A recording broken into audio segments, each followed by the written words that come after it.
Welcome to Combat Corner, UFC 315, the Jack Della Maddalena versus Belal Muhammad post-fight analysis. I'm your host, Adam Myers. Let's get right to it. Let's talk about the Australian Jack Della Maddalena becoming just the fourth Oceanic UFC athlete to win a UFC World Championship. Wow. I was out with my family yesterday and I saw Jack absolutely control the fight in three major domains, and we're going to go through each domain separately and how they interlay with each other, and that led Jack to win the World Championship. We're also going to talk about how Belal failed to implement his game plan and how his coaching in the back end and what we heard during fight week sometimes can be seen as posturing, positioning, but has really ultimately led to his downfall and his loss in his first title defense. Belal's game plan, let's go Belal's stuff first. Belal's game plan is to wrestle. His path to victory, as Habib would say, is to wrestle, get the guy against the fence, take him down, hold him down, control the positions on the ground. Belal isn't a dominant striker. He's not really even a dominant in terms of submission threats grappler. Belal is a hold and control kind of athlete.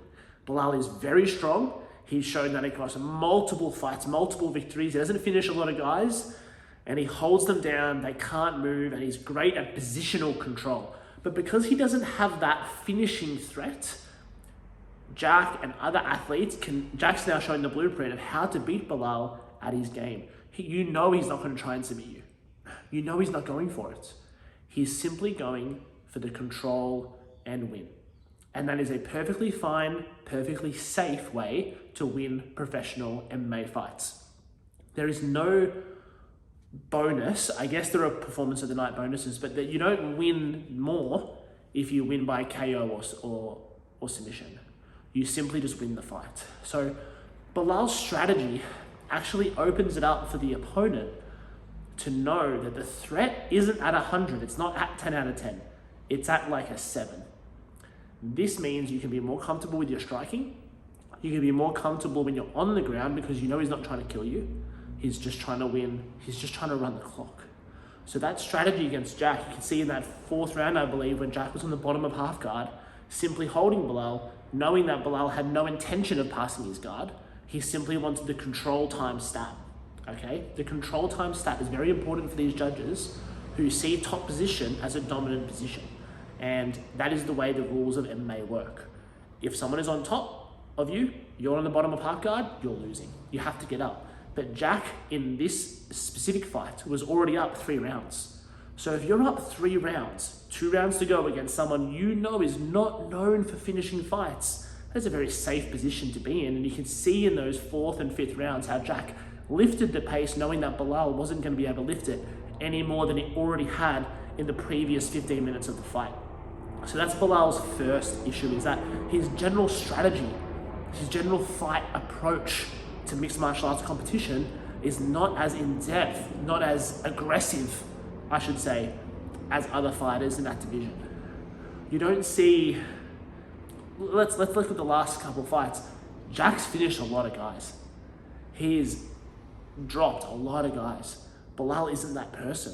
He might have a finish here and there, I'm not sure, but Belal is someone who wants to drag the fight out. He wants to drag the process out you into deep water. And in his words, take your soul. Jack's soul was in no threat of being taken at any point in the fight, even when Belal had his back momentarily in, I believe, round number 4. So that's the first thing. The second thing is Belal Muhammad was talking this week that he was going to outbox JDM. He was going to outbox Jack Della Maddalena.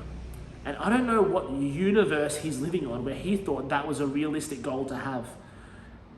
Belal hasn't outboxed most of his opponents. In fact, it's the opposite of his path to victory. So to talk like that during fight week was quite surprising and was seen by many, including me, as posturing and positioning, saying that he wasn't afraid to strike with Jack. He wasn't afraid to stand and trade with the much slicker and sharper Jack Della Maddalena.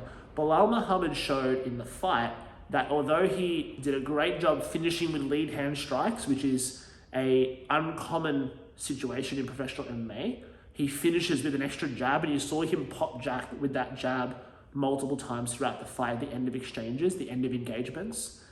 Belal really should not have tried to prove that point through the whole fight. We call this the GSP conundrum.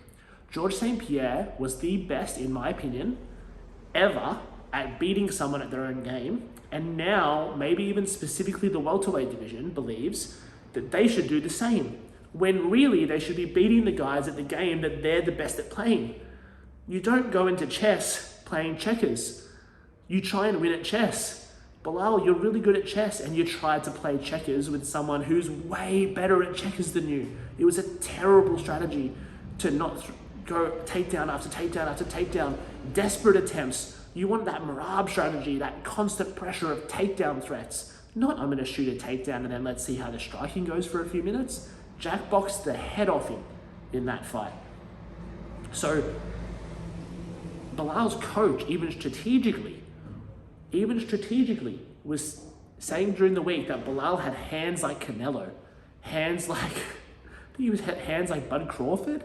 The guy is not even close. So if the coach is telling him that, Belal starts to believe it. It brings you back to remnants of Ronda Rousey's early career, where her coach Eamon was saying that she was like she could win a world championship in boxing, and then she knocked out a couple scrubs, and all of a sudden she thought she was a world-class striker when the previous 15 victories were all hit through armbar.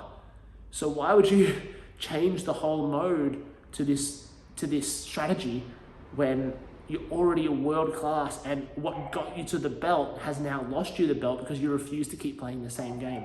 It doesn't make any sense for Belal to go down that path. Sure, use your striking and have the tool set, but to rely on striking versus a guy who's a notoriously dominant, slick, sharp, and finishing striker was an insane strategy by Belal. Let's get to Jack now, the new UFC world champion at welterweight. The first Australian or Oceanic fighter to win at this weight class. We've got Rob at 185, Volk at 145, Israel from across the pond to New Zealand at 185 as well. No Oceanic fighter has ever won a welterweight world championship. Jack is the first. And what an outstanding performance by Jack. He really dug deep and had that challenger mentality. Some of it brought out essence of Rory McDonald, Robbie Lawler from 10 years ago, that never say die attitude.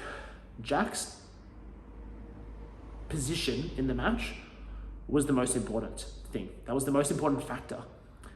Jack controlled distance really well. He is world class at distance management. He's also world class, obviously now he's the world champion. He's also world class. His strongest skills are distance management, knowing when to switch stances, and also engaging and making excellent decisions in chaos. Fighting in general is chaos. It's chaos.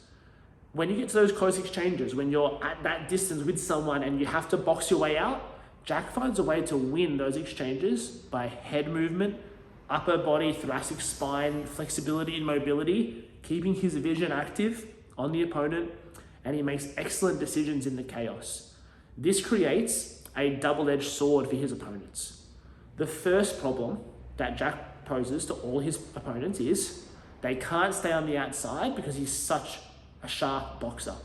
He's such a sharp striker. Adding those teep kicks to keep you at distance, wearing on your body, you want to come in. You can't stay at that range against JDM. You want to move forward on him. And when you move forward, he has outstanding takedown defense. And in the chaos, in the clinch, he's throwing elbows, hard shots to the body and to the face. Jack poses a double cliff scenario, I call it. Imagine you're standing on the edge of a cliff, and on one side there's water and you're going to fall down the cliff and drown, and the other side you're going to fall down the cliff into lava. Jack's pushing you both ways. You can choose to drown or burn. Jack pushes you both ways, tugs you forward, back and forth between the two. He's an excellent distance striker and dangerous and gritty in the clinch and in the chaos. He makes excellent choices. These aren't chaotic brawl shots in the clinch, in that chaos. These are calculated, excellent body and head movements that lead to dominant striking performances in the chaos. Congratulations to Jack Della Maddalena, the first Australian to win the UFC World Championship at welterweight. I can't wait to see him versus Islam. We're going to do another video on the breakdown of JDM versus Islam Makhachev. Congratulations, Jack. Australia ends up another world championship. Hope you liked the video, guys. If you disagree with the scorecards as well, actually, you know what? Before we finish, I saw some guys saying Belal was up 3-0 after 3 rounds. You're losing your whole mind. I had Jack up 3 rounds. I had Belal winning round 4. And I had Jack winning round 5. But to be honest, by the end of the 3rd round, Jack had won the world championship because Belal was not going to finish him in round 4 and 5. He was not going to finish him in round 4 and 5. Jack won the first 3 rounds. The fight was essentially decided.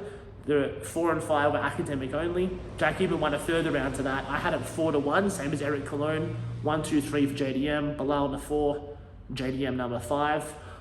And new world champion Jack Della Maddalena. Stay tuned for our next video on the breakdown between JDM and Islam Makhachev.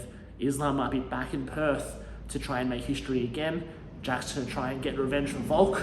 We'll talk about it in the next one. Guys, please like and subscribe to the video, share it with your mates, comment below if you disagree. I'm happy to have an argument in the comments if you like. See you guys next time.